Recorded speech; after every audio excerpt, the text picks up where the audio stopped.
നമസ്കാരം. പകൽ വാർത്ത ആരംഭിക്കുന്നു. നോക്കാം പ്രധാന തലക്കെട്ടുകൾ. രാഹുൽ മാങ്കൂട്ടത്തിലിന്റെ മുൻകൂർ ജാമ്യാപേക്ഷയിലെ വാദങ്ങൾ തള്ളി യുവതി. രാഹുലുമായി പരിചയപ്പെടുന്നത് വിവാഹം ഒഴിഞ്ഞ് 5 മാസത്തിന് ശേഷം. രാഹുലിനെ പിന്തുണയ്ക്കുന്ന വീക്ഷണം പ്രസംഗം തള്ളി വി.ഡി. സതീശൻ.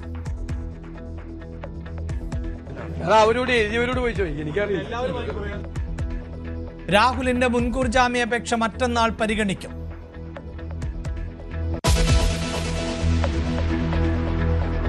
കർണാടകയിൽ മഞ്ഞുരുകുന്നു. ഹൈക്കമാൻഡ് എന്തു പറഞ്ഞാലും അനുസരിക്കുമെന്ന് സിദ്ധരാമയ്യയും DK ശിവകുമാറും.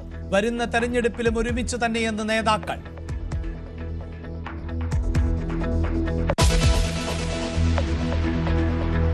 ശ്രീലങ്കയിൽ കനത്ത നാശം വിതച്ച ഡിറ്റ്വ ചുഴലിക്കാറ്റ്. മരണം 100 കടന്നു. 2 ലക്ഷത്തോളം പേർ ദുരിതത്തിൽ. 60ഓളം മലയാളികൾ വിമാനത്താവളങ്ങളിൽ കുടുങ്ങി. കാറ്റ് ഇന്ത്യൻ തീരത്തേക്ക്. തമിഴ്നാട്ടിൽ തീരദേശ ജില്ലകളിൽ റെഡ് അലർട്ട്.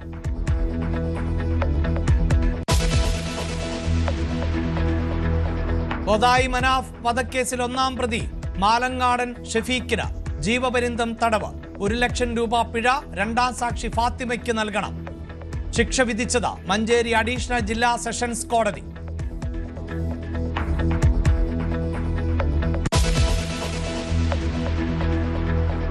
മുനമ്പം സമരം നാളെ അവസാനിപ്പിക്കുന്നതിൽ സമരസമിതിയിൽ ഭിന്നത.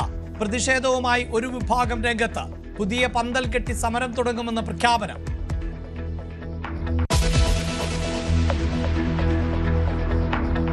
എരുമേലിയിൽ ബാബുര ക്ഷേത്രം നിർമ്മിക്കാനുള്ള നീക്കം തടഞ്ഞ് പഞ്ചായത്ത്. ക്ഷേത്ര നിർമ്മാണത്തിനുള്ള അപേക്ഷ എരുമേലി പഞ്ചായത്ത് തള്ളി. LDF-നെ പിന്തുണച്ച് UDF.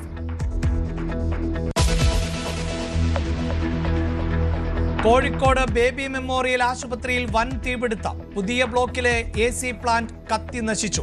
തീ അണച്ചത് മണിക്കൂറുകൾ നീണ്ട പരിശ്രമത്തിന് ശേഷം.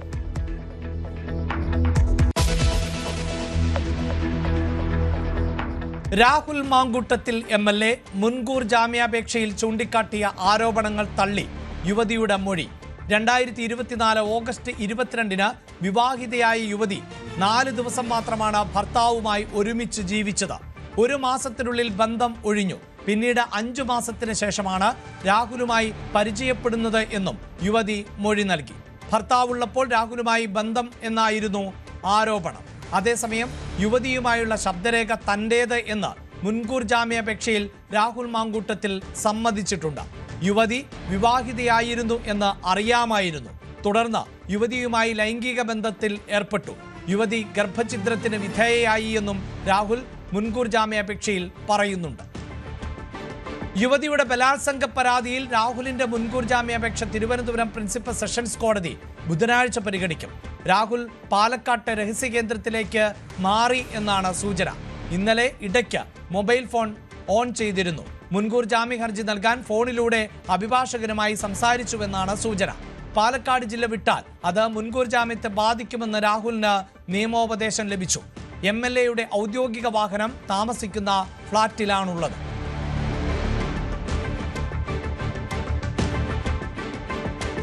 രാഹുൽ മാങ്കൂട്ടത്തിലിനെ ന്യായീകരിച്ച് കോൺഗ്രസ് മുഖപത്രമായ വീക്ഷണത്തിന്റെ മുഖപ്രസംഗം. ചെറുപ്പക്കാർ വളരുന്നതിൽ CPIM-ന് ഭീതി എന്നും ചവിട്ടിയരച്ച് കുലമൊടുക്കാൻ ആണ് ലക്ഷ്യം എന്നുമാണ് മുഖപ്രസംഗത്തിൽ പറയുന്നത്. CPIM ഗൂഢാലോചനയിലെ അവസാനത്തെ കണ്ണിയാണ് രാഹുൽ എന്നും പാപം ചെയ്യാത്തവർ കല്ലെറിയട്ടെ എന്നുമാണ് തലക്കെട്ട്. പിന്നാലെ മുഖപ്രസംഗം തള്ളി പ്രതിപക്ഷ നേതാവ് V.D. സതീശൻ രംഗത്തെത്തി. രാഹുലിന് അനുകൂലമായ മുഖപ്രസംഗം എഴുതിയവരോട് ചോദിക്കണമെന്നായിരുന്നു പ്രതികരണം. രാഹുൽ മാങ്കൂട്ടത്തിനെതിരായ പാർട്ടി നടപടി കൂട്ടായ തീരുമാനമാണ് എന്നും V.D. സതീശൻ പ്രതികരിച്ചു. മുഖപ്രസംഗത്തിന്റെ അകത്ത് പറയുന്നത് ഇത് CPM-ന്റെ ഒരു രാഷ്ട്രീയ ഗൂഢാലോചനയാണ് ഇതിന് പിന്നിലെന്നാണ്. അവരോട് എഴുതിയവരോട് പോയി ചോദിക്കും. എനിക്കറിയില്ല. എല്ലാവരും കൂടി K. സുധാകരൻ പറയുന്നത് അദ്ദേഹം ഇത് അറിഞ്ഞിരുന്നില്ല എന്നാണ് പറയുന്നത്. അതൊക്കെ KPCC പ്രസിഡന്റ് പറഞ്ഞിട്ടുണ്ട്. അതിനപ്പുറത്തേക്കൊന്നുമില്ല. വേറെ വല്ലതും ഉണ്ടോ? രാഹുൽ മാങ്കൂട്ടത്തിലിന് തെറ്റുപറ്റി എന്നത് ശരിയാണ് എന്ന് K. സുധാകരൻ MP. രാഷ്ട്രീയ ജീവിതം അവസാനിപ്പിക്കേണ്ട എന്നാണ് പറഞ്ഞത്. ഇതുപോലെ എത്രയോ ആളുകൾ കേരള രാഷ്ട്രീയത്തിൽ ഉണ്ടായിട്ടുണ്ട് എന്നും K. സുധാകരൻ ചോദിച്ചു.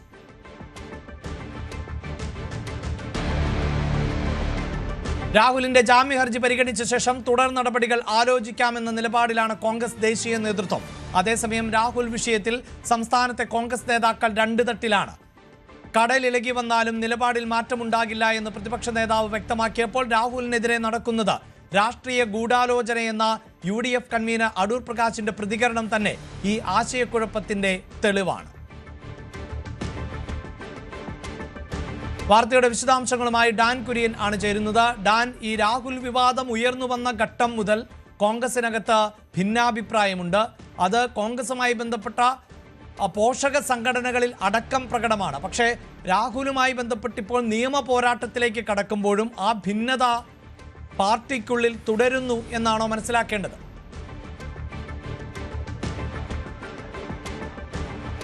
രാഹുൽ മാങ്കൂട്ടത്തിന്റെ അനുകൂലിച്ചും പ്രതികൂലിച്ചുമുള്ള നിലപാടുകളുമായി നേതാക്കൾ വ്യക്തിപരമായ അഭിപ്രായങ്ങൾ തുടരുന്നതിനിടയിലാണ് ഹൈക്കമാൻഡ് ഇക്കാര്യത്തിൽ കൃത്യമായ ഒരു ധാരണയിലേക്ക് എത്തിയിരിക്കുന്നത്. രാഹുലിന്റെ വഴി നിയമപരമായി തന്നെ രാഹുൽ ഈ വിഷയത്തെ നേരിടട്ടെ, പാർട്ടി അതിൽ ഒരു ഉത്തരവാദിത്വവും ഏറ്റെടുക്കില്ല എന്നൊരു നിലപാടിലേക്ക് കോൺഗ്രസ് ഹൈക്കമാൻഡ് എത്തിയിരിക്കുകയാണ്. KC വേണുഗോപാൽ തന്നെ, AICCയുടെ സംഘടനാകാര്യ ജനറൽ സെക്രട്ടറിയായ KC വേണുഗോപാൽ തന്നെ രാഹുൽ മാങ്കൂട്ടത്തിലെ ആരും ന്യായീകരിക്കില്ല എന്ന നിലപാടുമായി രംഗത്തെത്തിയിരിക്കുന്നു. മാത്രമല്ല, ആരോപണം ഉയർന്നപ്പോൾ തന്നെ രാഹുലിനെതിരെ നടപടി സ്വീകരിക്കുന്ന നിലപാടാണ് പാർട്ടി സ്വീകരിച്ചത് എന്നുകൂടി KC വേണുഗോപാൽ പറഞ്ഞു വെച്ചിട്ടുണ്ട്. അങ്ങനെയെങ്കിൽ വീക്ഷണം പത്രത്തിൽ ഇന്ന് വന്ന ലേഖനം ആരുടെ അറിവോടെ എന്ന ചോദ്യമുയരും. അതിനെതിരെ വലിയ തരത്തിലുള്ള വിമർശനം പാർട്ടിക്കുള്ളിൽ നിന്ന് തന്നെ ഒരു വിഭാഗം നേതാക്കൾ ഉയർത്തുന്നുണ്ട്. ഇരയെ അധിക്ഷേപിക്കുന്ന തരത്തിലുള്ള പരാമർശങ്ങളാണ് ഈ ലേഖനത്തിൽ വന്നതെന്ന വിമർശനവുമായാണ് നേതാക്കൾ രംഗത്തെത്തുന്നത്. അതേസമയം രാഷ്ട്രീയമായ ഒരു ഗൂഢാലോചന ഇതിന് പിന്നിൽ നടന്നിട്ടുണ്ട് എന്ന മുൻകൂർ ജാമ്യാപേക്ഷയിലെ രാഹുൽ മാങ്കൂട്ടത്തിന്റെ വാദത്തോട് കൃത്യമായ ഒരു പ്രതികരണം നടത്താൻ കോൺഗ്രസ് നേതൃത്വം ഔദ്യോഗികമായി തയ്യാറായിട്ടില്ല. കാരണം ബോധ്യത്തിന്റെ അടിസ്ഥാനത്തിലാണ് നടപടിയെടുത്തതെന്ന് പ്രതിപക്ഷ നേതാവും രമേശ് ചെന്നിത്തലയും ഉൾപ്പെടെയുള്ളവർ ആവർത്തിക്കുമ്പോഴും ഇതിന് പിന്നിൽ ഒരു ഗൂഢാലോചന നടന്നിട്ടുണ്ട് എന്ന മുൻകൂർ ജാമ്യാപേക്ഷയിൽ രാഹുൽ മാങ്കൂട്ടത്തിൽ തന്നെ പറഞ്ഞു വെക്കുന്നത് പാർട്ടിയെ കൂടെ ഈ കാര്യങ്ങളിലേക്ക് വലിച്ചിഴക്കാനുള്ള ഒരു നീക്കത്തിന്റെ ഭാഗമായിട്ടാണോ എന്നൊരു സംശയത്തിലാണ് എതിർചേരി. അതുകൊണ്ട് തന്നെ പാർട്ടി അത്തരം കാര്യങ്ങൾക്ക് മറുപടി നൽകേണ്ടതില്ല എന്നൊരു നിലപാടിലേക്ക് കൂടി അവർ എത്തിയിരിക്കുകയാണ്. എന്തായാലും കോൺഗ്രസ് നേതൃത്വത്തിനിടയിൽ ഇതുമായി ബന്ധപ്പെട്ട് വലിയ തരത്തിലുള്ളൊരു ആശയക്കുഴപ്പം ഉടലെടുത്തിരുന്നു. അതേസമയം ഹൈക്കമാൻഡ് ഇപ്പോൾ ഈ വിഷയത്തോട് സ്വീകരിച്ചിരിക്കുന്ന നിലപാടായിരിക്കും അന്തിമമായ നിലപാട് എന്ന തരത്തിലേക്കാണ് കാര്യങ്ങൾ എത്തുന്നത്. അങ്ങനെയെങ്കിൽ ഗുരുതരമായ സ്വഭാവത്തിലുള്ള മറ്റേതെങ്കിലും പരാതികൾ ലഭിക്കുകയോ അതിൽ നിയമ നടപടികൾ ഉണ്ടാവുകയോ ചെയ്താൽ മാത്രമേ തുടർ നീക്കങ്ങൾ കോൺഗ്രസ് പാർട്ടിയുടെ ഔദ്യോഗിക നേതൃത്വത്തിന്റെ ഭാഗത്തുനിന്ന്, അതായത് ഹൈക്കമാൻഡിന്റെ ഭാഗത്തുനിന്ന് രാഹുലിനെതിരെ എന്തെങ്കിലും കടുത്ത നീക്കങ്ങൾ ഉണ്ടാകണമെങ്കിൽ അത് തുടർന്നുള്ള പോലീസിന്റെ ഇതുമായി ബന്ധപ്പെട്ട നടപടികളും മറ്റേതെങ്കിലും പരാതികൾ ലഭിച്ചാൽ അതുമായി ബന്ധപ്പെട്ടുള്ള കാര്യങ്ങളും പരിഗണിച്ചതിന് ശേഷം മാത്രമേ ഉണ്ടാകൂ എന്നാണ് നമുക്ക് ലഭിക്കുന്ന സൂചനകൾ. വാർത്തയുടെ വിശദാംശങ്ങളാണ് ഡാൻ കുര്യൻ നൽകിയത്. രാഹുലിനെ ആരും ന്യായീകരിക്കുന്നില്ല എന്ന് AICC general secretary KC Venugopal. UDF convener ന്യായീകരിച്ചില്ലേ എന്ന ചോദ്യത്തോടാണ് പ്രതികരണം. ആരോപണം ഉയർന്നപ്പോൾ തന്നെ പാർട്ടി സസ്പെൻഡ് ചെയ്തു. സമാന ആരോപണം നേരിട്ട മറ്റു പാർട്ടിയിലെ നേതാക്കന്മാരോട് എന്ത് നിലപാടാണ് സ്വീകരിച്ചത് എന്നും KC വേണുഗോപാൽ ചോദിച്ചു. അദ്ദേഹത്തെ നമ്മുടെ പാർട്ടിയിൽ നിന്ന് സസ്പെൻഡ് ചെയ്തു. കോൺഗ്രസ് പാർട്ടി അക്കാര്യത്തിലുള്ള നിലപാട് വ്യക്തമാക്കിയിട്ടുണ്ട് പലതവണയായിട്ട്. പാർട്ടിയുടെ നിലപാട് വളരെ ക്ലിയർ ആണ്. പാർട്ടിയിൽ നിന്നും സസ്പെൻഡ് ചെയ്താൽ പാർട്ടി സ്ഥാനങ്ങളിൽ ഇപ്പൊ തൽക്കാലം അല്ല, അങ്ങനെ ആരും ന്യായീകരിക്കില്ല കോൺഗ്രസിന്റെ ആൾ. രാഹുൽ വിഷയത്തിൽ കോൺഗ്രസിനകത്ത് രണ്ട് നിലപാടില്ല എന്ന് കെ സുധാകരൻ. ഈ സമയത്ത് കേസെടുത്തത് രാഷ്ട്രീയ പ്രേരിതമെന്നും സുധാകരൻ പറഞ്ഞു. ആ കേസിൽ നടക്കട്ടെ, ഏതായാലും കേസ് എടുക്കില്ലേ, ഈ കേസിന്റെ അന്വേഷണം പോട്ടെ, അതനുസരിച്ച് എന്താ കാര്യങ്ങൾ നടക്കുന്നത് അത് നമുക്ക് ഫേസ് ചെയ്യാം. അല്ല, അത് ബോധപൂർവമാണ് കിട്ടുന്ന ഒരു അവസരം അവർ ഉപയോഗപ്പെടുത്തുവാൻ. പക്ഷേ ഈ ഗവൺമെന്റ് നമുക്കെതിരായിട്ടുള്ള കോൺഗ്രസിനെതിരായിട്ടുള്ള കോൺഗ്രസ് നേതാക്കന്മാരെ അപമാനിച്ചു, അവർക്കെതിരായ കേസുകൾ എടുത്തും പാർട്ടിക്ക് മുമ്പ് പാർട്ടിയുടെ ഇമേജ് തകർച്ചയാണ് ഇടതുപക്ഷത്തിന്റെ ലക്ഷ്യം. അവരുടെ കാര്യം അവർ നടത്തട്ടെ. രണ്ട് അഭിപ്രായം, ഒറ്റ അഭിപ്രായം കൂടി. രാഹുലിനെതിരെ KPCC പ്രസിഡന്റിനും പ്രതിപക്ഷ നേതാവിനും ലഭിച്ച പരാതിയുടെ അടിസ്ഥാനത്തിലാണ് നടപടിയെടുത്തത് എന്ന് രമേശ് ചെന്നിത്തല. വിദേശത്തായിരുന്ന തന്നെ ഫോണിൽ വിളിച്ച് സംസാരിച്ച ശേഷമായിരുന്നു നടപടിയെടുത്തത്. ശബരിമല വിഷയം മറയ്ക്കാനാണ് നിലവിലെ നടപടികളെന്നും രമേശ് ചെന്നിത്തല പറയുന്നു. പ്രതിപക്ഷ നേതാവിനും അന്നത്തെ KPCC പ്രസിഡന്റിനും നേതാക്കൾക്കും പരാതികൾ ധാരാളം കിട്ടി. അന്ന് ആ സന്ദർഭത്തിൽ പാർട്ടി ഏകകണ്ഠമായി എടുത്തൊരു തീരുമാനം, പാർട്ടി എന്ന നിലയിൽ ഈ സംഭവം ഉണ്ടായപ്പോൾ ശക്തമായ നടപടി സ്വീകരിച്ചു. പാർട്ടി യൂത്ത് കോൺഗ്രസ് പ്രസിഡന്റ് സ്ഥാനത്ത് നിന്ന് മാറ്റി, പാർട്ടിയിൽ നിന്ന് സസ്പെൻഡ് ചെയ്തു, നിയമസഭ കൂടിയപ്പോൾ പാർലമെന്ററി പാർട്ടി സസ്പെൻഡ് ചെയ്തു. ഇത് ശബരിമല കേസ് ജനങ്ങൾ ചർച്ച ചെയ്യാതിരിക്കാൻ ബോധപൂർവമായ ഒരു നീക്കം ഇവിടെ നടക്കുകയാണ്. എല്ലാ ദിവസവും ഇത് തന്നെ ഒരേ ചോദ്യം ചോദിച്ചുകൊണ്ടിരിക്കുക എല്ലാ ദിവസവും. അപ്പൊ അത് ശബരിമല ഇഷ്യൂവിനെ കാമോഫ്ലാഗ് ചെയ്യാൻ വേണ്ടിയാണ് ഈ ഇഷ്യൂ പറയുന്നത്. It is an individual case. Let the law will take its own course. Rahul Mamkootathil നിയമപരമായി മുന്നോട്ടു പോകട്ടെ എന്ന് ഷാഫി പറമ്പിൽ. വ്യക്തിപരമായ അടുപ്പം തീരുമാനത്തെ സ്വാധീനിക്കില്ല. രാഹുലിനെതിരായ നടപടിയിൽ നിന്ന് പിന്തിരിപ്പിക്കാൻ ശ്രമിച്ചിട്ടില്ല എന്നും ഷാഫി പറമ്പിൽ പറഞ്ഞു.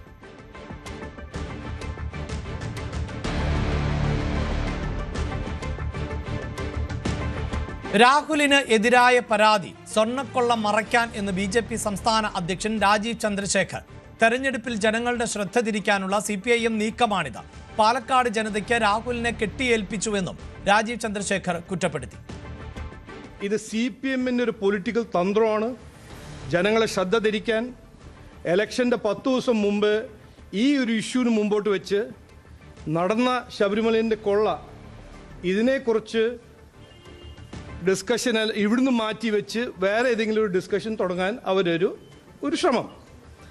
പക്ഷേ എലക്ഷൻ വരുന്നു, 10 ദിവസം മുമ്പ് എലക്ഷൻ്റെ മുമ്പ് ഈ ഇഷ്യൂ ശരിയാണ്, ഇതിനെ ചർച്ച ചെയ്യണം. ചർച്ച ചെയ്യേണ്ടത് എന്താണ്? എന്തുകൊണ്ട് 3.5 മാസം ഇയാളെ ഒരു റെഡ് കാർപ്പറ്റും വെച്ച് അസംബ്ലിയിൽ കയറ്റിയ CPM സർക്കാർ ഇപ്പോൾ അയാളുടെ എതിരെ കേസ് ഫയൽ ചെയ്യുന്നു? ഞാൻ പറഞ്ഞ പോലെ ഇത് ജനങ്ങളെ വിഡ്ഢിയാക്കാനും ജനങ്ങളെ ശ്രദ്ധ തിരിക്കാനാണ് ഇവർ ചെയ്യുന്നത്.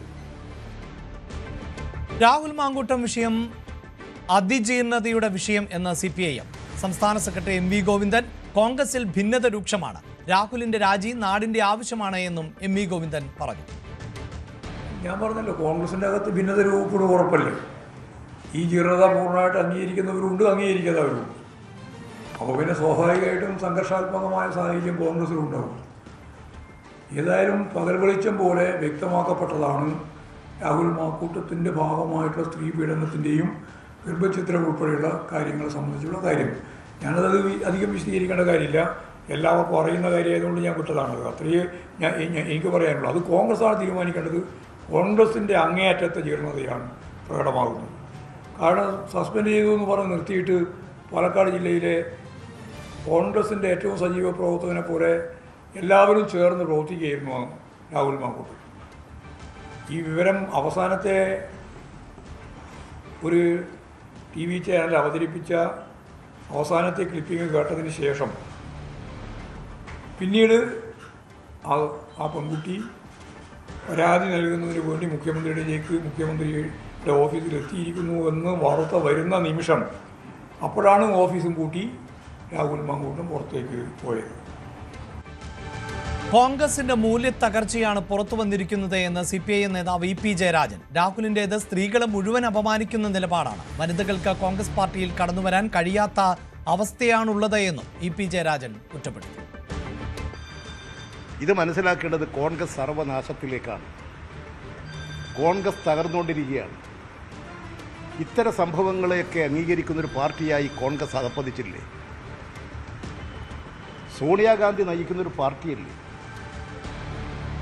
എങ്ങനെയാണ് ഇതിന് ന്യായീകരിക്കാൻ, ഇത്തരമൊരു ഹീനകൃത്യത്തെ ന്യായീകരിക്കാൻ കോൺഗ്രസിലെ കുറേ നേതാക്കൾക്കെങ്കിലും കഴിയുന്നത്? അതാണ് ആരെയും അത്ഭുതപ്പെടുത്തുന്ന കാര്യം. അതുകൊണ്ട് കോൺഗ്രസ് കേരളത്തിൽ തകർന്ന് നശിക്കുകയാണ്. ആ നാശം അതിവേഗത്തിലുണ്ടാകും. കോൺഗ്രസ് പാർട്ടിയുടെ ഈ അഭിപ്രായമുള്ള നേതാക്കളും എല്ലാം ആലോചിക്കേണ്ട ഒരു കാര്യം, അവർക്ക് പെൺമക്കളില്ലേ, ഭാര്യമാരില്ലേ? ഈ സംസ്കാരത്തെ പ്രോത്സാഹിപ്പിക്കാൻ പറ്റുമോ? കോൺഗ്രസിനെ പരിഹസിച്ചുകൊണ്ട് മന്ത്രി V ശിവൻകുട്ടി രംഗത്ത് വന്നു. രാഹുൽ മാങ്കൂട്ടത്തിൽ ഒളിവിൽ കഴിയുന്നത് AICC ആസ്ഥാനത്താണോ KPCC ആസ്ഥാനത്താണോ DCC ഓഫീസിലാണോ എന്നറിഞ്ഞാൽ മതി. രാഹുൽ മാങ്കൂട്ടത്തിൽ കീഴടങ്ങണം. മാന്യതയുണ്ടെങ്കിൽ രാജിവെച്ച് പുറത്തു പോകണമെന്നും ശിവൻകുട്ടി ആവശ്യപ്പെട്ടു.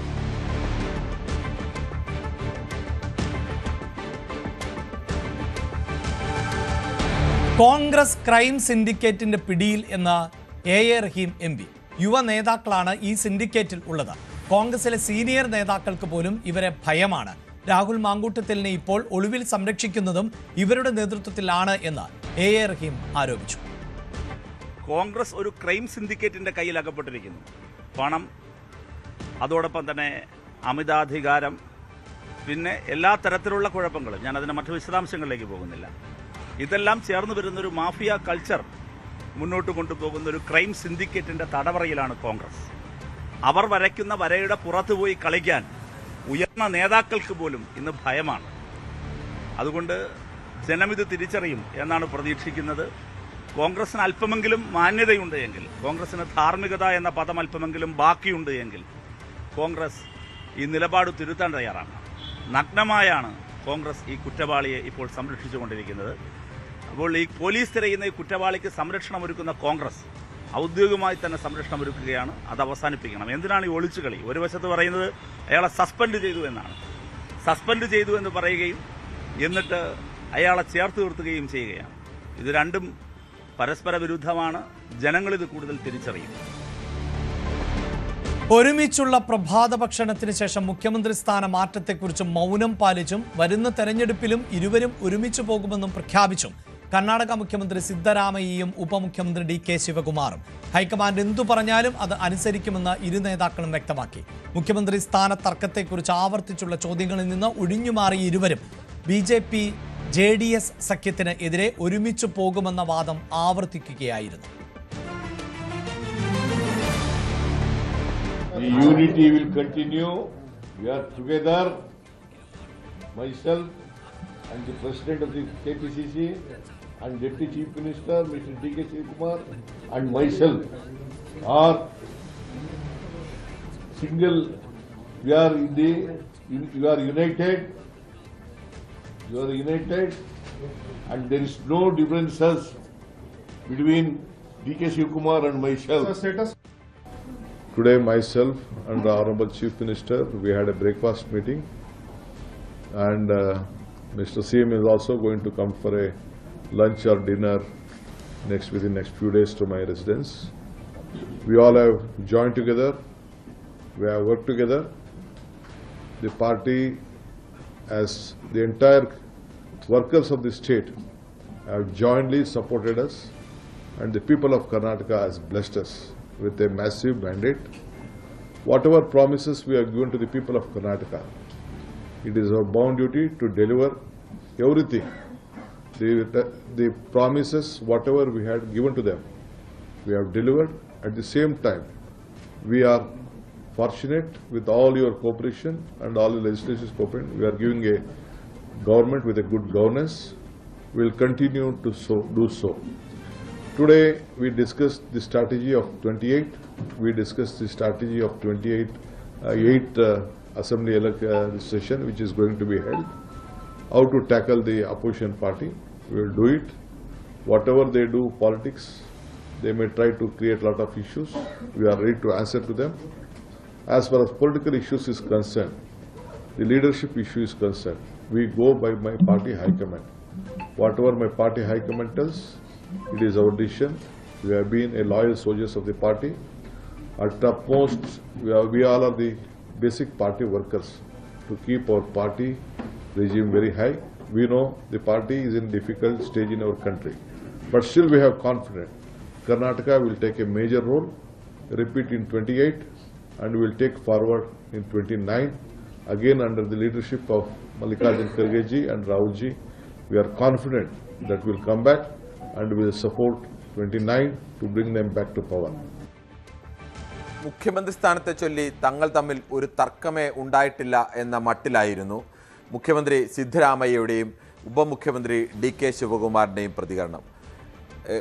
കോൺഗ്രസ് ഹൈക്കമാൻഡിൻ്റെ നിർദ്ദേശമനുസരിച്ച് KC വേണുഗോപാൽ പറഞ്ഞതനുസരിച്ചാണ് ഇങ്ങനെ ഒരു പ്രഭാത ഭക്ഷണ ചർച്ച നടത്തിയതെന്നും ഇവിടെ പ്രധാനമായും കർണാടകയുടെ വികസനവും വരാൻ പോകുന്ന നിയമസഭാ തെരഞ്ഞെടുപ്പ് 2028 നടക്കേണ്ടതിൽ എങ്ങനെ കോൺഗ്രസിനെ വിജയിപ്പിക്കാം, വരുന്ന തദ്ദേശ തെരഞ്ഞെടുപ്പിൽ എങ്ങനെ വിജയിപ്പിക്കാം, ഇത്തരം വിഷയങ്ങളൊക്കെയാണ് ചർച്ച ചെയ്തതെന്നായിരുന്നു ഇരു നേതാക്കളും അവകാശപ്പെട്ടത്. ഇരു നേതാക്കളും ഒരുമിച്ച് തന്നെ അടുത്ത നിയമസഭാ തെരഞ്ഞെടുപ്പിലും കോൺഗ്രസിന് നേതൃത്വം നൽകുമെന്ന് രണ്ടുപേരും അവകാശപ്പെട്ടു.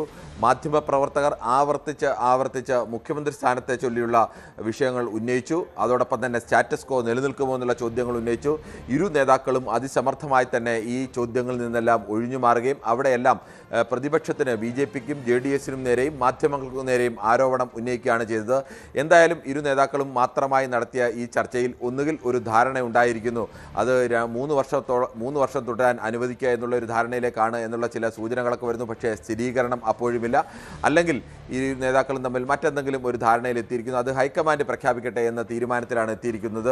എന്തായാലും ഇരു നേതാക്കളിലും യോജിച്ച ഒരു കാര്യമുണ്ട്, തങ്ങൾ തമ്മിലുള്ള തർക്കം പുറമേക്ക് പറയേണ്ടതില്ല എന്നുള്ള കാര്യത്തിൽ ഇരു നേതാക്കളും യോജിക്കുന്നുണ്ട്. അത് സമർത്ഥമായി തന്നെ മാധ്യമങ്ങൾക്ക് മുന്നിൽ അവതരിപ്പിക്കുന്നതിനും ഏതെങ്കിലും തരത്തിൽ വിദൂരമായ ഒരു സൂചന പോലും നൽകാതെയാണ് രണ്ടുപേരുടെയും പ്രതികരണം. അങ്ങനെ ഒരു തർക്കമേ ഉണ്ടായിട്ടില്ല എന്നുള്ള മട്ടിലായിരുന്നു പ്രതികരണം. എന്തായാലും ഹൈക്കമാൻഡ് എന്തു പറഞ്ഞാലും തങ്ങൾ അനുസരിക്കുമെന്നും അത് പൂർണ്ണമായും അനുസരിക്കുമെന്ന് ഇരു നേതാക്കളും അവകാശപ്പെട്ടു. ഇനി ഹൈക്കമാൻഡിന്റെ ഭാഗത്തു നിന്ന് എന്താണ് പ്രതികരണം വരുന്നത് എന്നാണ് കാണേണ്ടത്. ശ്രീലങ്കയിൽ വലിയ നാശം വിതച്ച ഡിറ്റ്വ ചുഴലിക്കാറ്റ് പ്രളയത്തിലും ഉരുൾപൊട്ടലിലും വൻ നാശനഷ്ടങ്ങളാണ് ഉണ്ടായത്. മരിച്ചവരുടെ എണ്ണം 100 കടന്നു. 2 ലക്ഷം പേരാണ് ദുരന്തം അനുഭവിക്കുന്നത്. ഇന്ത്യ അടക്കമുള്ള രാജ്യങ്ങൾ ശ്രീലങ്കയിലേക്ക് സഹായം എത്തിക്കുകയാണ്.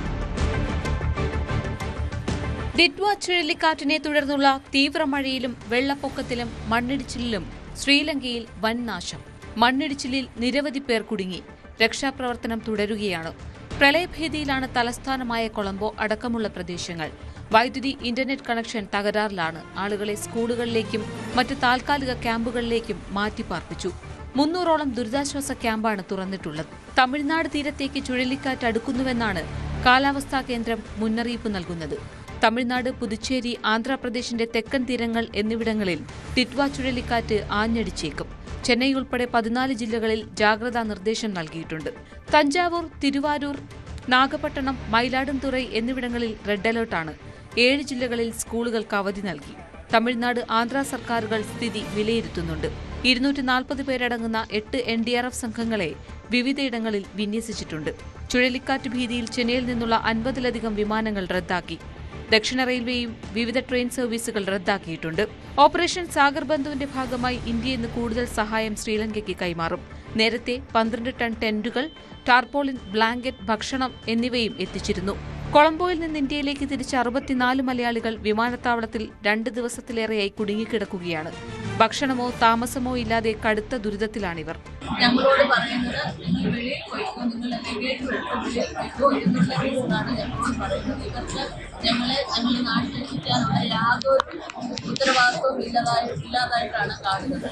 ഈ കാലത്ത് ഞങ്ങൾ ഏകദേശം ഒരു 50-60ഓളം പേർക്ക് ആൾക്കാർ ഇതിനകത്തുണ്ട്. ഞങ്ങൾക്ക് ഞങ്ങളുടേതായ പ്രാഥമിക ആവശ്യങ്ങൾ പോലും നിർവഹിക്കാൻ കഴിയാത്ത രീതിയിൽ ബുദ്ധിമുട്ടുകയാണ്. News desk, news 18. Othayi Manaf വധക്കേസിൽ 1-ാം പ്രതി മാലങ്ങാടൻ ഷഫീഖിന് ജീവപര്യന്തം തടവും 1 ലക്ഷം രൂപ പിഴയും മഞ്ചേരി അഡീഷണൽ ജില്ലാ സെഷൻസ് കോടതിയാണ് ശിക്ഷ വിധിച്ചത്. പിഴത്തുക 2-ാം സാക്ഷി ഫാത്തിമയ്ക്ക് കൊടുക്കണമെന്നും കോടതി വിധിച്ചു. CV അനുമോദുണ്ട് വിശദാംശങ്ങളുമായി. അനുമോദ്, കുറ്റക്കാരനെന്ന് നേരത്തെ തന്നെ കണ്ടെത്തിയിരുന്നതാണ്, ഇപ്പോൾ ശിക്ഷ വിധിച്ചിരിക്കുന്നു. എന്താണ് വിശദാംശങ്ങൾ? ഇന്നലെയാണ് ഈ മനാഫ് വധക്കേസിലെ നിർണായകമായ വിധി വന്നത്. കേസിലെ 1-ാം പ്രതിയായ ഷഫീഖിനെ കുറ്റക്കാരനെന്ന് കണ്ടെത്തിയിരുന്നു. മറ്റു 3 പേരെ വെറുതെ വിട്ടിരുന്നു. ഷഫീഖിന് ജീവപര്യന്തം തടവ് വിധിച്ചിരിക്കുകയാണ് ഇപ്പോൾ കോടതി. അദ്ദേഹത്തിനെതിരെ ചുമത്തിയ കൊലക്കുറ്റം നിലനിൽക്കുന്നതാണെന്ന് കണ്ടെത്തി ജീവപര്യന്തം തടവിന് വിധിച്ചിരിക്കുന്നു. ഒപ്പം തന്നെ 1 ലക്ഷം രൂപ പിഴയും ഷഫീഖ് കെട്ടിവെക്കണമെന്നാണ് കോടതിയുടെ നിർദ്ദേശം. ഇത് പിഴ തുക 2-ാം സാക്ഷിയായ ഫാത്തിമ, കൊല്ലപ്പെട്ട മനാഫിന്റെ സഹോദരി കൂടിയാണ് ഫാത്തിമയ്ക്ക് നൽകാനും കോടതി നിർദ്ദേശിച്ചിട്ടുണ്ട്. ഏറെ കാലം നീണ്ട വിചാരണയ്ക്ക് ശേഷമാണിപ്പോൾ ഈ മനാഫ് വധക്കേസിലെ എല്ലാ പ്രതികളും നടപടികൾ പൂർത്തിയാക്കിയിരിക്കുന്നത്. നേരത്തെ തന്നെ കേസിൽ PV അൻവർ അടക്കമുള്ള 21 പ്രതികളെ പ്രധാന സാക്ഷി കൂറുമാറിയതിനെ തുടർന്ന് കുറ്റവിമുക്തനാക്കിയിരുന്നു. ബാക്കി 4 പേരായിരുന്നു വിചാരണ പൂർത്തിയാക്കാനുണ്ടായിരുന്നത്. 2019, 2020 കാലങ്ങളിലാണ് വിദേശത്തായിരുന്ന ഇവരെ ഇന്റർപോളിന്റെയും മറ്റും സഹായത്തോടെ നാട്ടിലെത്തിക്കുകയും തുടർന്ന് കേസിന്റെ വിചാരണ നടപടികൾ തുടങ്ങുകയും ചെയ്തത്. ആ കേസിലാണ് ഇപ്പോൾ വിചാരണ നടപടികൾ പൂർത്തിയാക്കി കോടതി ശിക്ഷ വിധിച്ചിരിക്കുന്നത്. നേരത്തെ അൻവറിനെയും മറ്റുള്ളവരെയും കുറ്റവിമുക്തരാക്കിയ ഈ കോടതിയുടെ നടപടിക്കെതിരെ ഹൈക്കോടതിയിൽ റിവിഷൻ ഹർജിയും മനാഫിന്റെ കുടുംബം ഫയൽ ചെയ്തിട്ടുണ്ട്. വിശദാംശങ്ങളാണ് CB അനുമോദ് നൽകിയത്. എരുമേലിയിൽ വാപുര ക്ഷേത്രം നിർമ്മിക്കാനുള്ള നീക്കം തടഞ്ഞ് പഞ്ചായത്ത്. ക്ഷേത്ര നിർമ്മാണത്തിനുള്ള അപേക്ഷ തള്ളിക്കൊണ്ടുള്ള പഞ്ചായത്തിന്റെ ഉത്തരവ് ന്യൂസ് 18 ലഭിച്ചു. പഞ്ചായത്ത് ഭരണസമിതി യോഗം ചേർന്ന് ഐക്യകണ്ഠേനയാണ് അനുമതി തേടിക്കൊണ്ടുള്ള അപേക്ഷ തള്ളിയത്. വാപുര ക്ഷേത്ര നിർമ്മാണം മതസൗഹാർദ്ദം തകർക്കുമെന്ന് ചൂണ്ടിക്കാട്ടിയാണ് പഞ്ചായത്ത് നിലപാടെടുത്തത്. LDF ഭരിക്കുന്ന പഞ്ചായത്തിൽ കോൺഗ്രസ് അംഗങ്ങളും സമാനമായ നിലപാട് സ്വീകരിച്ചു. നിലവിൽ എരുമേലി പഞ്ചായത്തിൽ BJPക്ക് അംഗങ്ങൾ ഇല്ല. എന്തായാലും വാപുര ക്ഷേത്രവുമായി മുന്നോട്ട് പോകാനുള്ള വിവിധ ഹൈന്ദവ സംഘടനകളുടെ നീക്കം ഫലത്തിൽ തടഞ്ഞിരിക്കുകയാണ് എരുമേലി ഗ്രാമപഞ്ചായത്ത്. കഴിഞ്ഞ 17-ാം തീയതി ചേർന്ന ഒരുപക്ഷെ ഈ പഞ്ചായത്തിന്റെ അവസാന യോഗം ആണ് ഇത് സംബന്ധിച്ചൊരു തീരുമാനമെടുത്തത് എന്നുള്ളതാണ്. ഐക്യകണ്ഠേനയാണ് തീരുമാനം എടുത്തിരിക്കുന്നത്. നിലവിൽ CPM ഭരിക്കുന്ന പഞ്ചായത്താണ്. കോൺഗ്രസ് അംഗങ്ങൾ ഉൾപ്പെടെ പരിപൂർണമായും പിന്തുണച്ചുകൊണ്ടാണ് ഈ ഒരു ആവശ്യത്തെ നിരാകരിച്ചിരിക്കുന്നത്. BJPക്ക് നിലവിൽ പഞ്ചായത്തിൽ അംഗങ്ങൾ ഇല്ല. എന്തായാലും നിലവിൽ ഈ വാപുര ക്ഷേത്ര നിർമ്മാണം തടയാൻ പ്രധാന കാരണമായി ചൂണ്ടിക്കാണിക്കുന്നത് ഇത്തരത്തിലൊരു ക്ഷേത്രം വരുന്നത് അത് എരുമേലി ഒരു മതസൗഹാർദ്ദത്തിന്റെ കേന്ദ്രമാണ്. ഇത് തകർക്കാൻ ഇത് ഇടയാക്കും എന്ന് ചൂണ്ടിക്കാണിച്ചുകൊണ്ടാണ് ഇങ്ങനൊരു ക്ഷേത്ര നിർമ്മാണം ഫലത്തിൽ തടഞ്ഞിരിക്കുന്നത്. നിലവിൽ ഇത് എരുമേലി പള്ളിയുടെ പാർക്കിംഗ് ഗ്രൗണ്ട് ഉണ്ട്. അതിൻ്റെ നേരെ ഓപ്പോസിറ്റ് എതിർവശത്തായാണ് ഈ ഒരു നിർമ്മാണത്തിന് വേണ്ടി സ്ഥലം ഏറ്റെടുക്കുകയും മറ്റും ചെയ്തിട്ടുള്ളത്. അതായത് കൊച്ചമ്പലത്തിൽ നിന്ന് ബാബർ നടയും കഴിഞ്ഞ് വലിയമ്പലത്തിലേക്കുള്ള വഴി വശത്ത് തന്നെയാണ് ഈ വാപുര സ്വാമി ക്ഷേത്ര നിർമ്മാണം ഫലത്തിൽ നടക്കുന്നത്. അതായത് സംഘപരിവാർ സംഘടനകൾ അടക്കം ചൂണ്ടിക്കാണിക്കുന്നത് എരുമേലിയിൽ യഥാർത്ഥത്തിൽ വാവരല്ല വാപുരനാണ് എന്ന സങ്കല്പമാണ് അവർ മുന്നോട്ട് വെച്ചിരുന്നത്. ഇതിനെതിരെ ചൂണ്ടിക്കാണിച്ചുകൊണ്ട് ചില ഹർജികളും ഹൈക്കോടതിയിൽ പോയിരുന്നു. പക്ഷേ ഹൈക്കോടതി ഈ ഹർജി ഫലത്തിൽ തള്ളുകയാണ്. അതായത് ആവശ്യമെങ്കിൽ നിർമ്മാണത്തിനായി പഞ്ചായത്തിനാണ് സമീപിക്കേണ്ടതെന്ന നിലപാടിലേക്ക് ഹൈക്കോടതി എത്തുകയും തുടർന്ന് നിർമ്മാണ ആവശ്യങ്ങൾക്കായി പഞ്ചായത്തിനെ സമീപിച്ചപ്പോഴാണ് ഇപ്പോൾ ഇങ്ങനെ ഒരു നടപടി ഫലത്തിൽ ഉണ്ടായത്. ആദ്യഘട്ടത്തിൽ അവിടെ ഒരു ദേവപ്രശ്നം നടത്തുകയും ദേവപ്രശ്നത്തിലൂടെ ക്ഷേത്ര നിർമ്മാണം വേണമെന്ന ആവശ്യം ഉയരുകയും ഒക്കെ ചെയ്തതാണ്. അതിന് പിന്നാലെയാണ് ഫലത്തിൽ ഹൈക്കോടതിയിലേക്ക് ഒരു ഹർജി നേരത്തെ പോകുന്ന സാഹചര്യം ഉണ്ടായിട്ടുള്ളത്. ഇതിനെ തുടർന്ന് അവിടെ ആരംഭിച്ച ചില ബാലാലയ പ്രതിഷ്ഠയുടെ ഭാഗമായിട്ടുള്ള ചില നിർമ്മാണങ്ങൾ അവിടെ അത് നീക്കം ചെയ്യുന്ന സാഹചര്യം ഈ അധികൃതരുടെ ഭാഗത്തു നിന്ന് തന്നെ ഉണ്ടായി. അധികൃതർ എന്ന് പറയുമ്പോൾ ഈ ഭൂതനാഥ ട്രസ്റ്റാണ് അതിൻ്റെ ഭാഗത്തു നിന്നുണ്ടായി എന്നാണ് നമുക്ക് മനസ്സിലാക്കാൻ സാധിക്കുന്നത്. എന്തായാലും നിലവിൽ ഈ തെരഞ്ഞെടുപ്പ് കാലത്ത് തന്നെയാണ് ഫലത്തിൽ ഇങ്ങനെ ഒരു തീരുമാനം 17-നാണ് ഇങ്ങനെ ഒരു തീരുമാനമെടുത്തത്. അതിനോട് ചേർന്ന് നിൽക്കുന്ന സമയത്താണ് ഒരു തീരുമാനമെടുത്തത് എന്നുള്ളതാണ്. അത് തീർച്ചയായും ഇനി എന്താണ് ഹൈന്ദവ സംഘടനകളുടെ നിലപാട്, തുടർന്ന് ട്രസ്റ്റിന്റെ നിലപാട് സ്വാഭാവികമായിട്ട് ഹൈക്കോടതി ഉൾപ്പെടെ സമീപിച്ചുകൊണ്ട് തുടർ നീക്കങ്ങൾക്ക് തന്നെ ആയിരിക്കുമെന്നാണ് മനസ്സിലാക്കാൻ സാധിക്കുന്നത്. കോഴിക്കോട് ബേബി മെമ്മോറിയൽ ആശുപത്രിയിൽ തീപിടുത്തം. പുതിയ ബ്ലോക്കിലെ AC പ്ലാന്റിലാണ് തീപിടുത്തമുണ്ടായത്. 9-ാം നിലയിലെ AC പ്ലാന്റിന്റെ ഭാഗത്ത് നിന്നാണ് പുക ഉയർന്നത്. ഏറെ നേരത്തെ പരിശ്രമത്തിന് ഒടുവിൽ തീ നിയന്ത്രണ വിധേയമാക്കി. രാവിലെ 9:15 ബേബി മെമ്മോറിയൽ ആശുപത്രിയുടെ C ബ്ലോക്കിലെ 9-ാം നിലയിലെ AC ചില്ലിംഗ് യൂണിറ്റിൽ തീപിടുത്തമുണ്ടായത്. ഇവിടെ AC-യുമായി ബന്ധപ്പെട്ട അറ്റകുറ്റപ്പണികൾ നടന്നു വരികയായിരുന്നു എന്നാണ് ആശുപത്രി അധികൃതർ വിശദീകരിക്കുന്നത്. ഈ നിർമ്മാണ പ്രവർത്തനങ്ങൾക്കിടെ തീപ്പൊരിയോ മറ്റോ അല്ലെങ്കിൽ ഷോർട്ട് സർക്യൂട്ടോ മറ്റോ ഉണ്ടായതാവാം തീപിടുത്തത്തിന് കാരണമെന്നും അധികൃതർ വ്യക്തമാക്കുന്നു. എന്തായാലും ആശുപത്രിയിലെ അഗ്നിരക്ഷാ സംവിധാനങ്ങൾ ഫലപ്രദമായി ഈ ഘട്ടത്തിൽ ഉപയോഗിച്ചു. പുക താഴത്തെ നിലയിലേക്കടക്കം വലുതായി വ്യാപിച്ചിരുന്നില്ല എന്ന് ആശുപത്രി അധികൃതർ വിശദീകരിക്കുകയും ചെയ്യുന്നു. പക്ഷേ 8-ാം നിലയിലെ രോഗികളെ ആശുപത്രിയിൽ നിന്നും താഴേക്ക് മാറ്റി. ഇതിനുശേഷം ആശുപത്രി അധികൃതരും ഒപ്പമുണ്ടായിരുന്ന കൂട്ടിരിപ്പുകാരും അടക്കം ഈ തീ കെടുത്തുന്നതിനുള്ള ശ്രമങ്ങൾ ഊർജിതമാക്കി. പൈപ്പുകളും മറ്റും ഘടിപ്പിച്ച് വെള്ളം പമ്പ് ചെയ്യുകയും ഒപ്പം ഈ ആശുപത്രിയിലെ അഗ്നിരക്ഷാ സംവിധാനങ്ങൾ ഉപയോഗിച്ചുള്ള ഫോം ഫയർ എക്സ്റ്റിങ്ക്വിഷർ ഉപയോഗിച്ച് തീ അണയ്ക്കുന്നതിനുള്ള ശ്രമം നടത്തുകയും ചെയ്തു. എന്തായാലും ഇതേ സമയത്ത് തന്നെ അഗ്നിരക്ഷാ സേനയിലെ ഉദ്യോഗസ്ഥരും സ്ഥലത്തെത്തി. അവരും ആശുപത്രി അധികൃതരും ചേർന്നാണ് തീയണയ്ക്കൽ നടത്തിയത്. എന്തായാലും തീപിടുത്തമുണ്ടായെങ്കിലും ആശുപത്രിയുടെ ചികിത്സാ സംവിധാനങ്ങളെ കാര്യമായി ബാധിച്ചില്ല എന്നാണ് ആശുപത്രി അധികൃതർ നൽകുന്ന വിശദീകരണം. ഒരു മൈനർ ഫയർ ആയിരുന്നു, അണ്ടർ കൺട്രോൾ. അല്ല, വേറെ പുറത്തേക്കൊന്നും വ്യാപിച്ചില്ല? ഇല്ല, ഒന്നുമില്ല, ടോട്ടലി അണ്ടർ കൺട്രോൾ. പേഷ്യൻസ് എല്ലാം സേഫ് ആണ്, പ്രോബ്ലംസ് ഒന്നുമില്ല. കറക്റ്റ് അറിയില്ല, നമ്പേഴ്സ് അറിയില്ല. ഞങ്ങൾ ഇവിടെ എല്ലാവരും ഈ ഒരു ഫ്ലോറിൽ നിന്ന് മാത്രമായിരിക്കും. തൊട്ട് താഴെ ഫയർഫോഴ്സ്, നമ്മുടെ സംവിധാനവും ഫയർഫോഴ്സും രണ്ടും ഇൻവോൾവ് ആയിരുന്നു. തീപിടുത്തമുണ്ടായ സമയത്ത് ആ AC ചില്ലിംഗ് പ്ലാന്റിലേക്ക് എത്തിയപ്പോൾ വലിയ പുകച്ചുരുളുകൾ കണ്ടതായി, വലിയ തോതിൽ തീപിടുത്തം ദൃശ്യമായതായി സ്ഥലത്തുണ്ടായിരുന്ന കൂട്ടിരിപ്പുകാർ വ്യക്തമാക്കുന്നു. വളരെ പെട്ടെന്ന് തന്നെ കൂട്ടിരിപ്പുകാരാണ് ആദ്യം ഈ തീ കെടുത്തുന്നതിനുള്ള സംവിധാനങ്ങൾ കൈക്കൊണ്ടത്. തൊട്ടു പിന്നാലെ ജീവനക്കാരും ആശുപത്രിയിലുണ്ടായിരുന്ന മറ്റുള്ള ആളുകളും എത്തി നിർഭയത്തോടുകൂടി അകത്തേക്ക് കടക്കുകയും തീ അണയ്ക്കുകയും ആയിരുന്നു ചെയ്തതെന്ന് കൂട്ടിരിപ്പുകാർ പറയുന്നു. എങ്ങനെയായിരുന്നു സംഭവിച്ചത്? നിങ്ങൾ കണ്ടോ? ഇല്ല, കണ്ടിട്ടൊന്നുമില്ല. ഞാള് 3-ാം നിലയിൽ ഇങ്ങനെ നിൽക്കുന്നതിന് അന്നേരം ഞാൾ ചോദിക്കുന്നുണ്ട് എന്തെന്ന് പോലെ ഒരു കുഴപ്പമില്ല, ചെറിയൊരു ഷോട്ട് വന്നിട്ട് കത്തുന്നതാണ്. അപ്പൊ പിന്നെ ഞാള് പറഞ്ഞ് പിന്നെ ഞാള് പുറത്തിറങ്ങി പോട്ടേന്ന്. ഇല്ല, നിങ്ങൾ അവിടെ തന്നെ ഇരുന്നായിരുന്നു. പിന്നെ ഫയർ സർവീസ് ലെവലിൽ വന്നിട്ട് പറഞ്ഞ് പെട്ടെന്ന് നിങ്ങൾ ഇറങ്ങിക്കോന്ന്. രോഗി അകത്തി തന്നെയാണ്. അവിടെ പുകയുണ്ടായിരുന്നു? ഇല്ല, ഞാളൊന്നും പുകയൊന്നുമില്ല.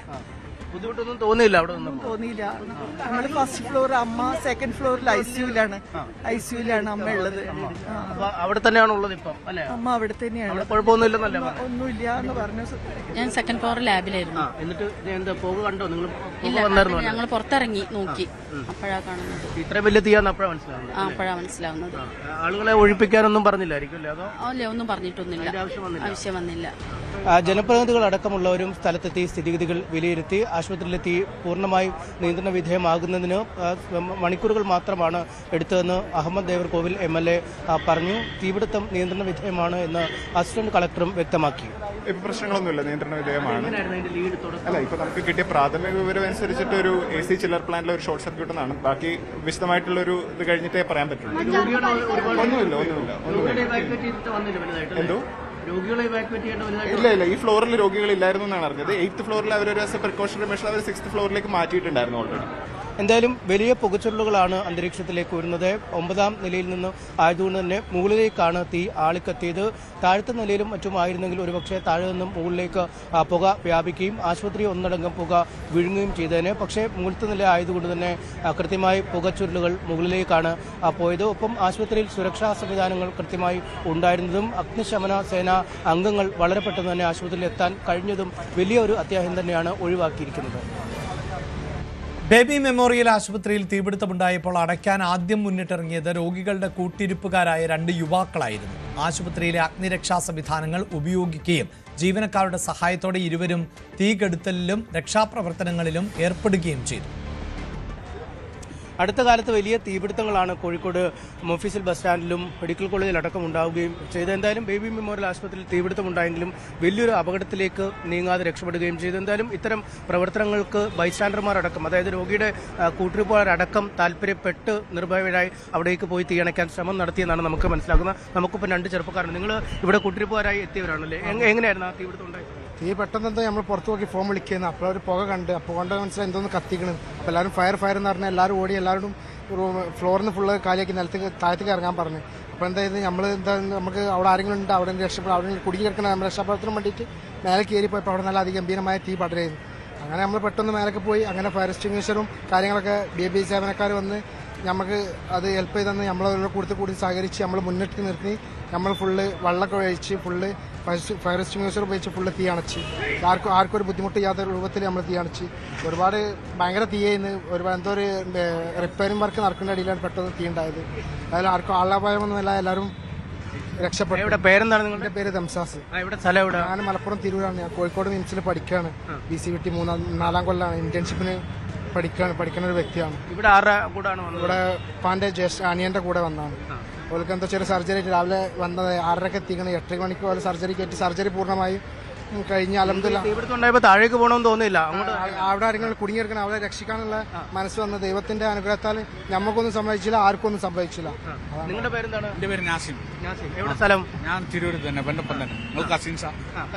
അപ്പൊ ഞങ്ങൾ ഇതേമാതിരി ഈ ഓപ്പറേഷന്റെ ഒരു ആവശ്യത്തിന് വന്നതാ. അപ്പൊ മേലിന്ന് പെട്ടെന്ന് കണ്ടപ്പോ ഞങ്ങൾ ഓടിച്ചെന്നപ്പോ അവിടെ നല്ല ആളി കത്തിയെത്തി. വീഡിയോ ഒക്കെ എടുത്തിരുന്നു. നല്ല പവറിൽ തീ കത്തുന്നതുകൊണ്ട് നമ്മൾ പെട്ടെന്ന് കണ്ടപ്പോൾ പേടിച്ചു പോയി.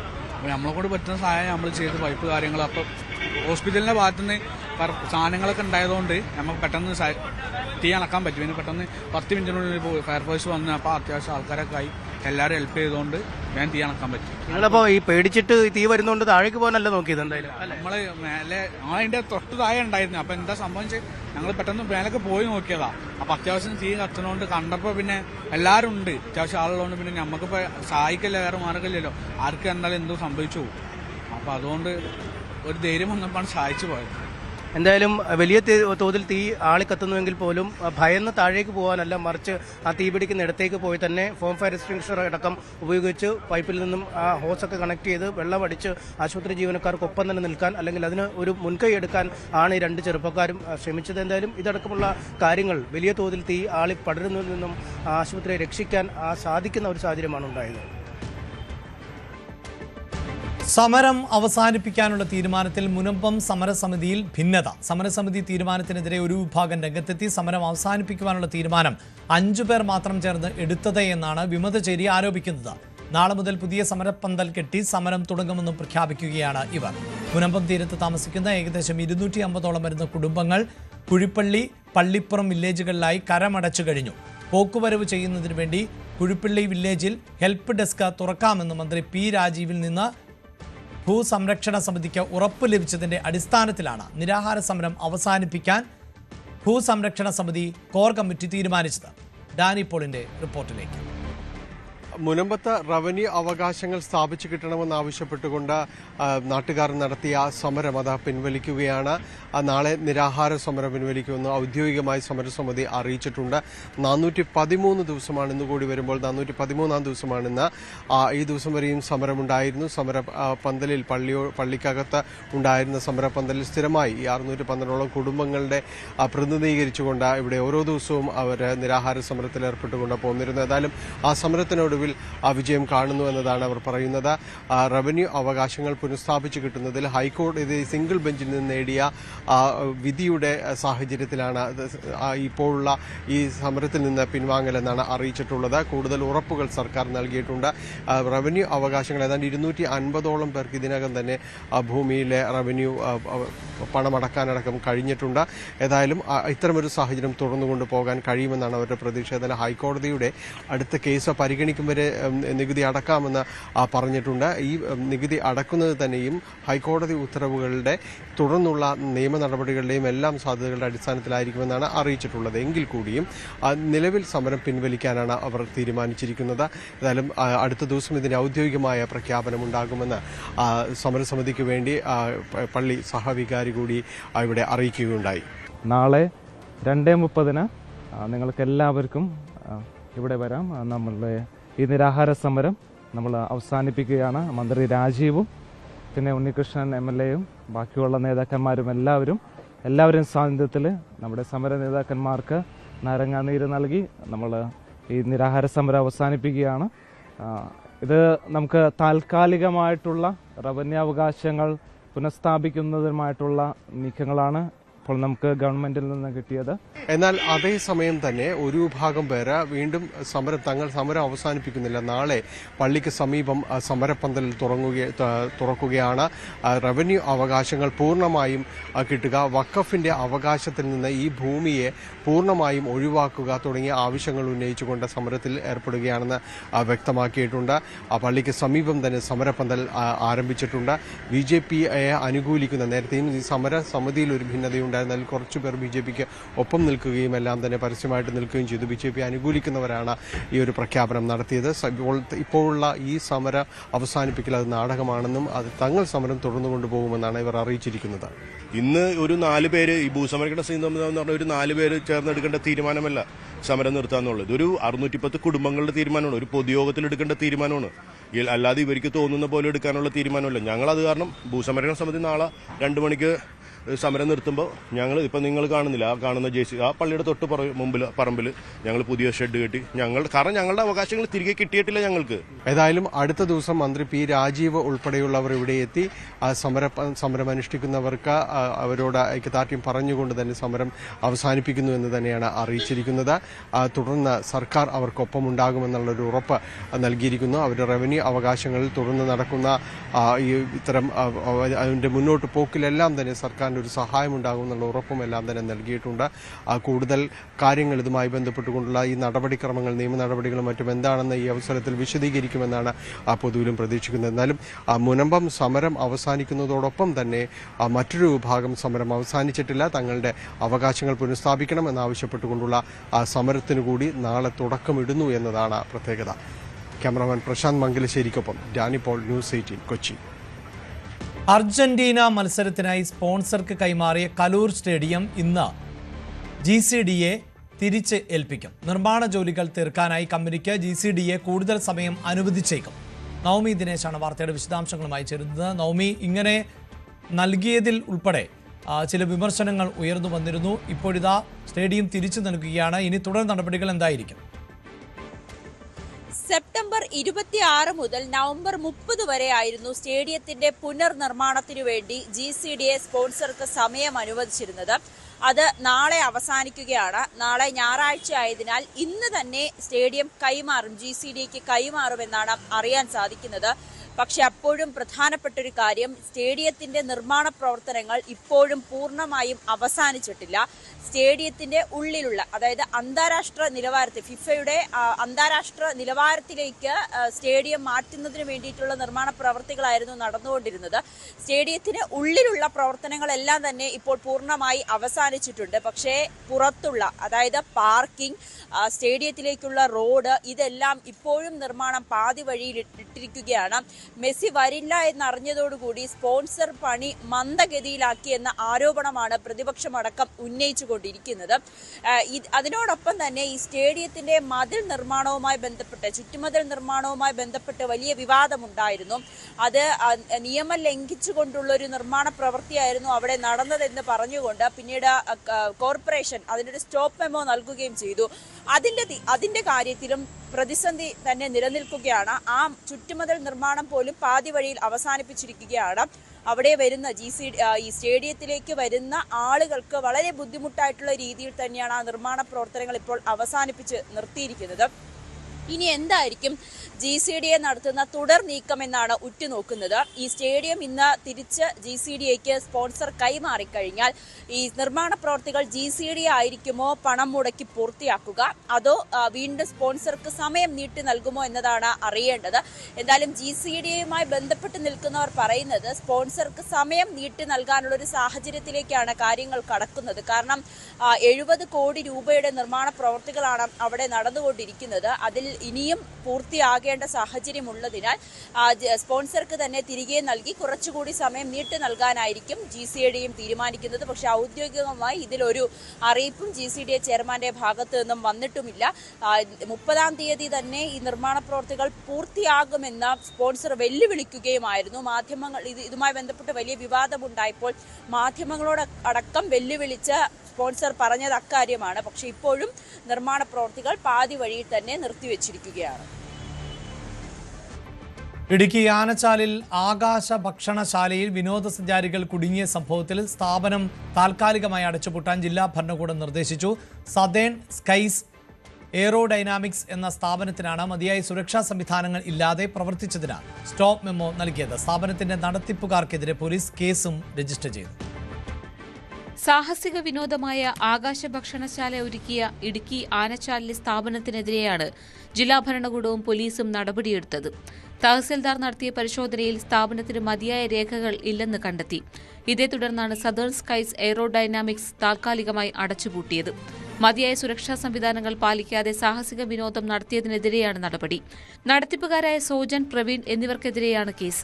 ഇന്നലെ ഉച്ചയോടെയാണ് സ്കൈ ഡൈനിങ്ങിനെത്തിയ കോയമ്പത്തൂർ സ്വദേശികളായ കുട്ടികൾ ഉൾപ്പെടുന്ന സഞ്ചാരികൾ മണിക്കൂറുകളോളം ആകാശ ഉയരത്തിൽ കുടുങ്ങിയത്. ആകാശ ഭക്ഷണശാല ക്യാബിന്റെ ഹൈഡ്രോളിക് സംവിധാനത്തിലെ സെൻസറുകൾ തകരാറിലായതാണ് കാരണം. എന്നാൽ 2 മണിക്കൂറിലധികം ഇവർ കുടുങ്ങിയിട്ടും സ്ഥാപനത്തിലെ ജീവനക്കാർ വിവരമറിയിച്ചില്ലെന്നും സബ് കളക്ടറുടെ നിർദ്ദേശപ്രകാരമാണ് സംഘം മൂന്നാറിലെത്തിയതെന്നും ഫയർഫോഴ്സ് പറയുന്നു. വിനോദസഞ്ചാരികളടക്കം കുടുങ്ങിയിട്ടും ക്രെയിന്റെ സാങ്കേതിക തകരാർ പരിഹരിക്കാൻ 2 മണിക്കൂർ കൊണ്ടും സ്ഥാപനത്തിനായില്ല. പരിശീലനം ലഭിച്ച ജീവനക്കാർ ശ്രമിച്ചെന്നും തകരാർ പരിഹരിക്കാൻ കഴിഞ്ഞില്ലെന്നുമാണ് വിശദീകരണം. 16 പേരുടെ ഇരിപ്പിടമുള്ള ആകാശ ഭക്ഷണശാലയിൽ 4 വിനോദസഞ്ചാരികൾ മാത്രമാണ് ഉണ്ടായിരുന്നത്. ന്യൂസ് 18 ഇടുക്കി. നടൻ അമിത് ചക്കാലക്കലിന്റെ വാഹനം കസ്റ്റംസ് വിട്ടു നൽകി. ലാൻഡ് ക്രൂയിസർ വാഹനമാണ് വിട്ടു നൽകിയത്. അമിത്തിന്റെ അപേക്ഷ പരിഗണിച്ചാണ് കസ്റ്റംസ് അഡീഷണൽ കമ്മീഷണറുടെ തീരുമാനം. ബോണ്ടിന്റെയും 20% ബാങ്ക് ഗ്യാരണ്ടിയുടെയും അടിസ്ഥാനത്തിലാണ് നടപടി. അമിത്തിന്റെ ഗ്യാരേജിൽ നിന്ന് പിടിച്ചെടുത്ത മറ്റു വാഹനങ്ങളുടെ കാര്യത്തിൽ അന്വേഷണം തുടരുകയാണ്. ദുൽഖർ സൽമാന്റെ ഡിഫൻഡർ വാഹനം വിട്ടു നൽകിയിരുന്നു.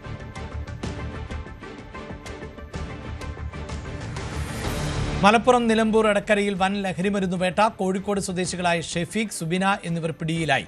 74.6 ഗ്രാം ഹാഷിഷ് ഓയിലും 39.6 ഗ്രാം MDMAയും പിടിച്ചെടുത്തു.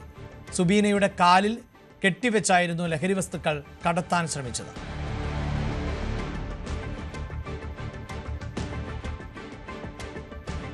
ശബരിമല സ്വർണ്ണക്കൊള്ളയിൽ തിരുവാഭരണം മുൻ കമ്മീഷണർ KS ബൈജുവിനെ കസ്റ്റഡിയിൽ വിട്ടു. ഇന്ന് വൈകുന്നേരം 4 മണി വരെയാണ് SIT കസ്റ്റഡിയിൽ വിട്ടിട്ടുള്ളത്. ദ്വാരപാലക ശില്പങ്ങളുടെ കേസിലാണ് SIT കസ്റ്റഡി ആവശ്യപ്പെട്ടത്. കട്ടിളപ്പാളിയിലെ സ്വർണ്ണക്കവർച്ച കേസിൽ KS ബൈജുവിന്റെ ജാമ്യാപേക്ഷ കോടതി തള്ളി. 2 കേസുകളിൽ പ്രതിയാണ് KS ബൈജു. ചാറ്റൽ മഴ അവഗണിച്ച് ശബരിമലയിലേക്ക് തീർത്ഥാടക പ്രവാഹം. ഉച്ചയ്ക്ക് 1 മണിവരെ 45,895 പേരാണ് വെർച്വൽ ക്യൂ വഴി പമ്പയിൽ നിന്ന് പ്രവേശിച്ചത്. ഇന്നലെ 95,000 ഭക്തരാണ് മല ചവിട്ടിയത്. രാവിലെ മുതൽ തുടരുന്ന തീർത്ഥാടക പ്രവാഹം ഇപ്പോഴും പ്രവഹിച്ചുകൊണ്ടിരിക്കുകയാണ്. പമ്പയിൽ നിന്ന് തീർത്ഥാടകർ എത്തിക്കൊണ്ടിരിക്കുകയാണ്. ഇപ്പോഴും തീർത്ഥാടകരുടെ പ്രവാഹം തുടരുന്ന കാഴ്ചയാണ് കഴിഞ്ഞ ദിവസങ്ങളിലും ഉണ്ടായത്. പ്രത്യേകിച്ചും ഇന്ന് ശനിയാഴ്ചയാണ്. നാളെ ഞായർ അവസാനത്തെ ദിവസങ്ങളായ ആഴ്ചയുടെ അവസാനം അവധി ദിവസങ്ങൾ. ഈ സമയത്ത് കൂടുതൽ തീർത്ഥാടകർ എത്തുന്ന സാഹചര്യം എല്ലായ്പ്പോഴും ഉണ്ട്. അതുപോലെ തന്നെയാണ് ഇന്ന് കാലത്ത് മുതൽ, അതായത് ഇന്നലെ രാത്രിയെല്ലാം പുറപ്പെട്ട മലയാളികളായിട്ടുള്ള തീർത്ഥാടകർ ഇന്ന് രാവിലെ ദർശനം നടത്തി മടങ്ങുകയാണ് ഉണ്ടായത്. തുടർന്ന് ഇന്നലെ രാത്രി പുറപ്പെട്ട ഇന്ന് കാലത്ത് സമീപ ജില്ലകളിൽ നിന്ന് പുറപ്പെട്ടവരെല്ലാം തന്നെ ഉച്ചയോടുകൂടി ഇവിടെ എത്തിച്ചേരുന്നുണ്ട്. അതോടൊപ്പം തീർത്ഥാടകർ ഇപ്പോൾ ഇന്ന് നെയ്യഭിഷേകം കഴിഞ്ഞ് നാളെ രാവിലെ മടങ്ങേണ്ട സാഹചര്യമാണ്. മഴ രാവിലെ അല്പം ബുദ്ധിമുട്ടുകൾ ഉണ്ടാക്കിയെങ്കിലും സുഗമമായി എത്താൻ സാധിച്ചു എന്നാണ് തീർത്ഥാടകർ നമ്മളോട് പറഞ്ഞത്. അതേസമയം ഒട്ടേറെ നിർദ്ദേശങ്ങൾ ദേവസ്വം ബോർഡും പോലീസും നൽകുന്നുണ്ട്. പുല്ലുമേട് കടന്നുള്ള തീർത്ഥാടകരുടെ പ്രവാഹത്തിൽ നേരിയ കുറവുണ്ട്. കാരണം പുല്ലുമേട് വഴി ചെങ്കുത്തായ ഇറക്കങ്ങളും കയറ്റങ്ങളുമുണ്ട്. അതെല്ലാം തന്നെ കയറി വരാൻ അധികൃതർ നൽകിക്കൊണ്ടിരിക്കുന്നത്. ഒപ്പം തന്നെ ഇവിടെ എത്തുന്ന ഹൈക്കോടതി നിർദ്ദേശം അനുസരിച്ചുള്ള എല്ലാ കാര്യങ്ങളും പാലിച്ചുകൊണ്ട് വേണം തീർത്ഥാടകർ ദർശനം നടത്താൻ എന്നുള്ള അനൗൺസ്മെൻറ്റുകൾ തുടരുന്നുണ്ട്. അതോടൊപ്പം ക്രമാതീതമായ തിരക്കുണ്ട് എന്നപ്പോൾ നമുക്ക് ഇതിന് പിന്നിൽ തന്നെ കേൾക്കാം. ക്രമാതീതമായ തിരക്ക് തുടരുകയാണ് എന്നാണ് അധികൃതർ അറിയിച്ചുകൊണ്ടിരിക്കുന്നത്. ആ സമയത്ത് വേണ്ട സൗകര്യങ്ങൾ ഒരുക്കാനും ദേവസ്വം ബോർഡും അധികൃതരും ശ്രദ്ധിക്കുന്നുണ്ട്. ഒപ്പം തന്നെ എരുമേലിയിലും അതുപോലെ പമ്പയിലും ചെറിയ നിയന്ത്രണങ്ങൾ തുടരുന്നുണ്ട്. അതുപ്രകാരമാണ് തീർത്ഥാടകരെ കയറ്റിവിടുന്നത്. പ്രത്യേകിച്ചും സന്നിധാനത്ത് എത്തുമ്പോൾ തിരക്ക് വലിയ നടപ്പന്തലിലും അതുപോലെ തിരുമുറ്റത്ത് എത്തുമ്പോഴേക്കും വലിയ തോതിലുള്ള തിരക്ക് അനുഭവപ്പെടാതിരിക്കാനുള്ള സൗകര്യങ്ങളാണ് ഏർപ്പെടുത്തിയിരിക്കുന്നത്. പല സ്ഥലങ്ങളിലും നീലിമല വഴി വരുന്ന തീർത്ഥാടകർക്ക് മഴ വകവയ്ക്കാതെ വരാനുള്ള സാഹചര്യമുണ്ട്. പലയിടത്തും ഷെൽട്ടറുകളുണ്ട്. എന്നാൽ കാനനപാത വഴി വരുന്നവർക്കാണ് ബുദ്ധിമുട്ട് ഉള്ളത്. എന്തായാലും ഇന്നത്തെ ദിവസവും തിരക്കേറിയ ദിവസമായി തുടരുന്നു. ഇന്നും 1 ലക്ഷത്തോളം തീർത്ഥാടകർ ദർശനം നടത്തും എന്നാണ് നമുക്ക് ഇവിടെ നിന്ന് ഇപ്പോഴുള്ള സൂചനകൾ ലഭിക്കുന്നത്. തദ്ദേശ തെരഞ്ഞെടുപ്പ് വാർത്തകളിലേക്കാണ് ഇനി.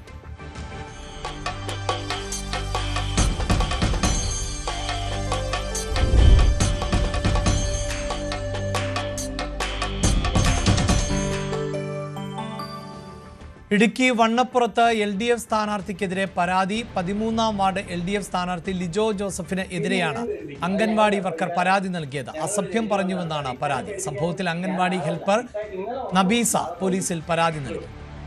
എനിക്ക് ഞാൻ വോട്ട് ചെയ്യണത് എന്റെ ഇതല്ല, ഞാൻ ആർക്ക് വോട്ട് ചെയ്യണമെന്നുള്ളത് ഞാൻ എന്നെ പേടിപ്പിക്കൊന്നും വേണ്ട. എന്തിനാണ് ഞാനും ചോദിക്കണേ? നീ വെള്ളം അടിച്ചിട്ട് വന്നെങ്കിൽ നിന്റെ വയറ്റിൽ കിടന്നാ മതി. അല്ല നിനക്ക് നീ വെള്ളം അടിച്ചിട്ടുണ്ടെങ്കിൽ നിന്റെ വയറ്റിൽ കിടന്നാ മതി. അയച്ചു കൊടുക്കും. എന്നെ അവിടെ കയറ്റി ഇട്ടാൽ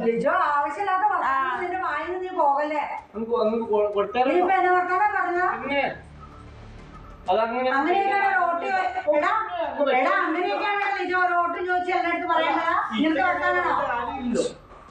എന്നോട് പറഞ്ഞിട്ടല്ലേ ഞാൻ പറഞ്ഞത്. എന്റെ നിങ്ങളുടെ വോട്ടും വേണ്ട, ഒന്നും വേണ്ടത്. എന്നാ ടീച്ചറും അല്ല, ഹെൽപ്പറാ. ഞാൻ പിള്ളേർക്ക് കഞ്ഞി വെച്ച് കൊടുക്കണ. ഇതെല്ലാം വീഡിയോ ഏറ്റോട്ടിക്കല്ലേ? ഇതെല്ലാം കൂടെ കുറച്ചെടുക്കിട്ട് അല്ല,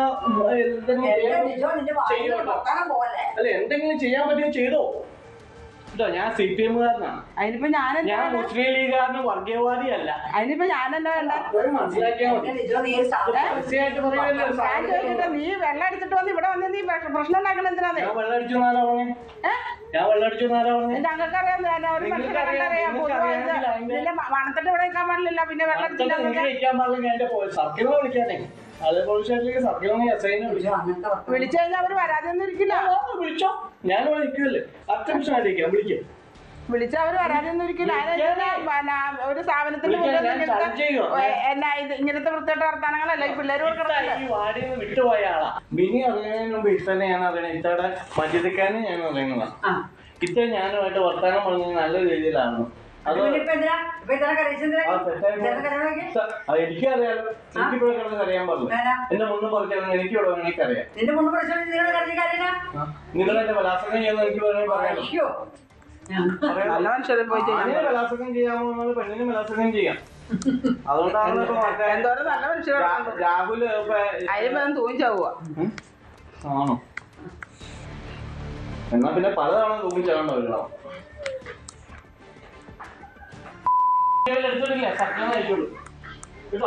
അയച്ചു കൊടുത്ത നീ എന്നാ ചെയ്യണേ? അല്ല നീ എന്നാ ചെയ്യണേ? അല്ല നീ എന്നാ ചെയ്യണേ? തദ്ദേശ തെരഞ്ഞെടുപ്പിൽ വിജയിക്കാൻ പല അടവുകളും എടുത്ത് പ്രചാരണത്തിൽ സജീവമാകുന്ന സ്ഥാനാർത്ഥികളെ നമ്മൾ കണ്ടിട്ടുണ്ട്. എന്നാൽ എതിർ സ്ഥാനാർത്ഥികളുടെ പ്രചാരണത്തിലും ഭാഗമാകുന്ന ഒരാളുണ്ട് എന്ന് പറഞ്ഞാൽ വിശ്വസിക്കാനാകും. ഹൈറേഞ്ചിലെ ഫോട്ടോഗ്രാഫി രംഗത്തെ വനിതാമുഖമായ ഗ്രീഷ്മ ആദ്യമായാണ് തെരഞ്ഞെടുപ്പ് ഗോതയിലിറങ്ങുന്നത്. ഇപ്രാവശ്യം ഒരു മാറ്റം ഞാൻ കൂടെ ഉണ്ടായിരിക്കും. ആ കാര്യത്തിൽ ഒരു വാക്ക് വ്യത്യാസം ഉണ്ടാവില്ല. തെരഞ്ഞെടുപ്പ് കാലം ഫോട്ടോഗ്രഫി, ഡിസൈനിങ് മേഖലയിൽ ജോലി ചെയ്യുന്നവർക്ക് തിരക്കേറിയ കാലമാണ്. സ്ഥാനാർത്ഥിയാകാൻ BJP നിർദ്ദേശിച്ചപ്പോൾ തയ്യാറാവുകയായിരുന്നു. എന്നാൽ ജോലി പൂർണ്ണമായും ഒഴിവാക്കിയല്ല പ്രചാരണം. LDFിലും UDFിലും NDAയിലും മത്സരിക്കുന്ന സ്ഥാനാർത്ഥികൾക്കായി പോസ്റ്ററുകളും നോട്ടീസും ഫ്ലെക്സും ഒക്കെ ഗ്രീഷ്മ തന്നെയാണ് തയ്യാറാക്കുന്നത്. രാഷ്ട്രീയം ഏതാണെങ്കിലും തൊഴിലുമായി ഇതിനെ കൂട്ടിയോജിപ്പിക്കുകയില്ലെന്നാണ് ഗ്രീഷ്മയുടെ നിലപാട്. ദിവസേന സ്റ്റുഡിയോയിലെത്തുന്ന വിവിധ സ്ഥാനാർത്ഥികൾ നിർദ്ദേശിക്കുന്ന ഡിസൈനിങ് ജോലികൾ പൂർത്തീകരിച്ച് പ്രചാരണത്തിനിറങ്ങും. വർഷങ്ങളായി ഫോട്ടോഗ്രാഫി രംഗത്ത് ഉള്ളതിനാൽ വാർഡിലെ ജനങ്ങളെ നന്നായി അറിയാം. അതിനാൽ പ്രചാരണം എളുപ്പമാണെന്ന് ഗ്രീഷ്മ. BJPയുടെ നെടുങ്കണ്ടം പഞ്ചായത്തിലെ 4ാം വാർഡിലെ സ്ഥാനാർത്ഥിയാണ് ഞാൻ. ഞാനൊരു ഫോട്ടോഗ്രാഫറാണ്.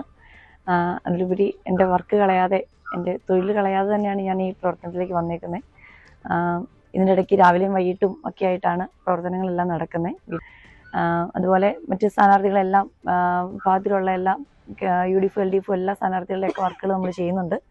ഇതിൻ്റെ ഇടയ്ക്കാണ് ഈ പ്രചരണവും ഒക്കെ ആയിട്ട് നടക്കുന്നത്. രാവിലെയും വൈകിട്ടുമായാണ് വോട്ടർമാരെ വീടുകളിലെത്തി നേരിട്ട് കാണുക. പകൽ സമയം കൂടുതലായും ജോലിയുടെ തിരക്കിൽ. പ്രചാരണ ചൂടിലാണെങ്കിലും മറ്റു മുന്നണി സ്ഥാനാർത്ഥികളടക്കമുള്ള ജോലികൾ കൃത്യസമയത്ത് പൂർത്തീകരിച്ചു നൽകും. AKPA ഇടുക്കി ജില്ലാ വൈസ് പ്രസിഡന്റ് കൂടിയാണ് ഗ്രീഷ്മ. ഫോട്ടോഗ്രാഫിയിലും സംഘടനാ പ്രവർത്തനത്തിലും സജീവം. ന്യൂസ് 18 ഇടുക്കി. തളരാത്ത മനസ്സുമായി പരിമിതികളെ പൊരുതിത്തോൽപ്പിച്ച ഒരു ഭിന്നശേഷിക്കാരിയും ഈ തദ്ദേശ തെരഞ്ഞെടുപ്പിനെ നേരിടാൻ മുൻനിരയിലുണ്ട്. കോഴിക്കോട് മുക്കം നഗരസഭയിലാണ് റീജ തെക്കേപ്പൊയിൽ വീൽചെയറിൽ കന്നിയംഗത്തിന് ഇറങ്ങുന്നത്. മുക്കം നഗരസഭാ തെരഞ്ഞെടുപ്പിൽ 107 സ്ഥാനാർത്ഥികൾ വിവിധ ഡിവിഷനുകളിൽ മത്സരരംഗത്തിറങ്ങുമ്പോൾ വ്യത്യസ്തയായൊരു സ്ഥാനാർത്ഥിയും അക്കൂട്ടത്തിലുണ്ട്. വിധി തളർത്തിയ ശരീരത്തിന്റെ പരിമിതികളെ ജീവിതത്തിലുടനീളം പൊരുതിത്തോൽപ്പിച്ച ഭിന്നശേഷിക്കാരിയായ റീജ തെക്കേപ്പൊയിൽ. മുക്കം നഗരസഭ കയ്യേരിക്കൽ ഡിവിഷനിലെ NDA സ്ഥാനാർത്ഥിയായാണ് റീജ മത്സരിക്കുന്നത്. ഞാനിവിടുത്തെ സ്ഥാനാർത്ഥിയാണ്, അറിയണം. എല്ലാ സഹകരണവും വേണം. വോട്ട് ചെയ്ത് വിജയിപ്പിക്കുക. മറ്റുള്ളവരുടെ പ്രയാസങ്ങൾ മനസ്സിലാക്കി ഇടപെടാൻ കഴിയുന്നവരാണ് സാധാരണക്കാരായ മനുഷ്യർ. അധ്വാനിച്ച് കുടുംബം പോറ്റാനും മറ്റുള്ളവർക്ക് മാതൃകയാകാനുമൊക്കെ സാധിക്കുമെങ്കിൽ എന്തുകൊണ്ട് സ്ഥാനാർത്ഥിയായി നിന്നുകൂടാ എന്ന ചിന്തയിൽ നിന്നാണ് മത്സരത്തിനിറങ്ങിയതെന്നാണ് റീജ പറയുന്നത്.